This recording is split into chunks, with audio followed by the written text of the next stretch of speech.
Zdar, vítejte u dnešního videa. V dnešním videu se podíváme na to, jak si vybrat svoji první 3D tiskárnu. Svoji první 3D tiskárnu bych já vybíral podle takových 3 aspektů. Ty 3 aspekty mám tady a dneska si rozebereme, jak na to. Takým prvním aspektem, jak si vybrat 3D tiskárnu, je samozřejmě tiskárna sama o sobě.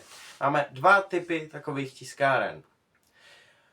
Máme tiskárnu, která tiskne jakoby pryskyřicí, ty říkáme SLA, je na fakt velice důkladný a precizní modely a používá se na figurky a na díly, které musí být fakt jako přesný. Pak tady máme FDM tiskárny, ty tisknou filamentem, netisknou zase tak moc precizní modely, ale tisknou jako celkem dost precizní modely, není to tak precizní jak ty SLAčka. Těm SLAčkám se jinak říká taky rezinové tiskárny, protože tisknou, jak už jsem říkal, tou pryskyřicí a rezin je anglicky pryskyřice. Přesuneme se na druhou část.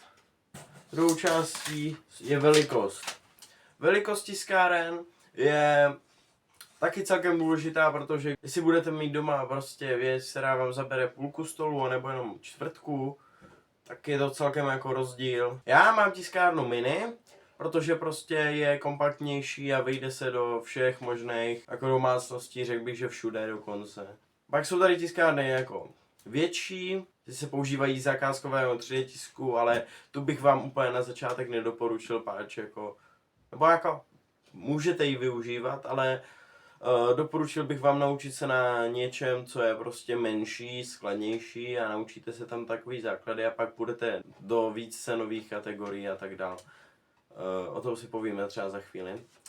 Pak takovou třetí kategorii jsou tiskárny obří, ty jsou na obří celojednodílový prototypy a ty používají firmy většinou, protože jinak se nevyužijou, nebo jako využijou, ale nevyužívají se protože je to strašně nákladný, nebo jako přijde mi obecně nákladnější jako tisknout z 40 kg něco je nákladnější než tisknout z 1 kg.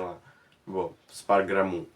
Prostě se tady tyhle ty obří se moc jako nepoužívají na zakázky, ty se používají jako fakt buď už na obří zakázky, a nebo na nějaký prostě prototypy pro firmy. Jako není to takový jako, že se vám to vleze úplně v pohodě domů. To ne. Dostáváme se k třetímu parametru a to je cena. Cena je věc, která taky celkem dost ovlivňuje ty tiskárny. Když koupíte tamhle z Temu tiskárnu za 1000, tak to prosím nedělejte a nebude vám fungovat třeba, nebo může fungovat, ale nebude to na jako, že budete tisknout dalších 5 let, jo. To bude, že tisknete rok a pak to zhebne. Když dobře, jako.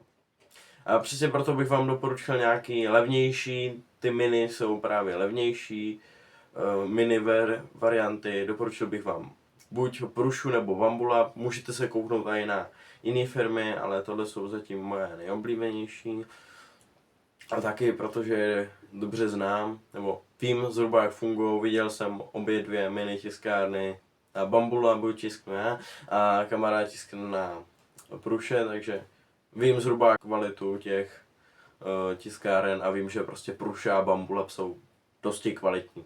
Ale ostatní firmy neříkám, že nejsou kvalitní, jako jsou určitě také kvalitní, jen je prostě neznám. Zhrnu to takhle. Cena. Neříkám, že cena je to nejdůležitější pro vaši 3D tiskárnu. Samozřejmě, když si asi připlatíte, budete mít nějaké výhody a tak, ale není to nutnost. Za mě bude důležitý hlavně koupit si tiskárnu od značky, která má nějaký dobrý recenze a víte, že je to prostě ověřená značka několika tisíci lidma. To tak, prostě kupte si tiskárnu, která je ověřená a kupte si ideálně mini, protože mají menší cenu a jako pro začátečníky s 3D tiskem je to jako velice výhodný za mě. To bude asi vše. Takhle si prostě vyberete 3D tiskárnu. Jo, minimálně takhle bych si tu tiskárnu vybral já. A to bude všechno pro dnešek. Zdará!